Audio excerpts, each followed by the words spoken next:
மே 17 இயக்கத்தினுடைய தலைவர் திருமுருகன் காந்தியும் 17 அவர்களுடைய 17 தொண்டர்களுமாக தமிழக அரசினால் கைது செய்யப்பட்டு தமிழ் தேசிய உணர்வாளர்கள் குண்டர்கள் தடுப்பு சட்டத்தின் கீழ் தடுப்பு வைக்கப்பட்டிருப்பது ஈழத்தமிழ் மக்களாகிய எங்களை மிகுந்த அதிர்ச்சிக்கும் வேதனைக்கும் உள்ளாக்கி இருக்கின்றது.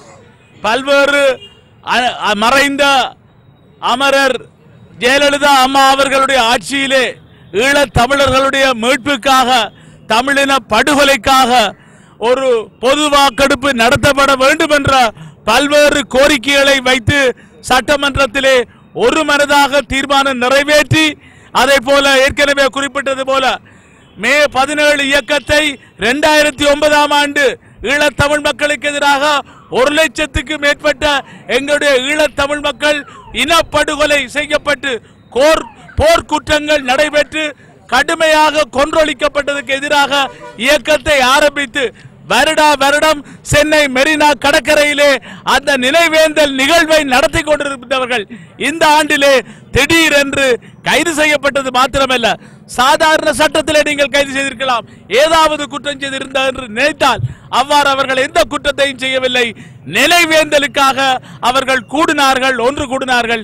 அவர்களை நீங்கள் குண்டர் தடுப்பு சட்டத்திலே கைது செய்திருக்கிறீர்கள். திருமுருகன் காந்தி அவர்கள் ஒவ்வொரு ஆண்டும் எங்களுடன் சேர்ந்து ஐக்கிய நாடுகள் மனித உரிமை பேரவைக்கு உள்ளும் புறமும் போராடிய ஒரு போராளி, ஜனநாயக போராளி. அவரை அடைத்து வைத்திருப்பது என்பது மிகவும் வேதனைக்குரியது. ஈழத்தமிழ் மக்கள் சார்பிலே நாங்கள் எங்களுடைய கண்டனத்தையும் வருத்தத்தையும் தெரிவிக்கின்ற அதே நேரத்திலே தமிழக அரசையும் மாண்புமிகு முதலமைச்சர் அவர்களையும் நாங்கள் கேட்டுக்கொள்வது, நீங்கள் உடனடியாக அவர்களை குண்டர் தடுப்பு சட்டத்திலிருந்து விடுதலை செய்து வேண்டுமென்றால் சாதாரண சட்டத்தின் முன் நிறுத்துங்கள். அவர்கள் அதை சந்திப்பார்கள். தமிழின உணர்வாளர்களை நீங்கள் அடக்க அவர்கள் மேலும் எழுவார்கள். இது அடக்குமுறையான நிலைமைக்கு இட்டு செல்லும் என்று நாங்கள் தமிழக அரசுக்கும் இந்திய அரசுக்கும் நாங்கள் மிகவும் பணிவோடு வேண்டுகோள் விடுக்க விரும்புகின்றோம். திருமுருகன் காந்தி உட்பட்ட 17 தொண்டர்களும் உடனடியாக எந்த விதமான நிபந்தனையுமின்றி விடுதலை செய்யப்பட வேண்டும் என்று நாங்கள் கோருகின்றோம். நன்றி.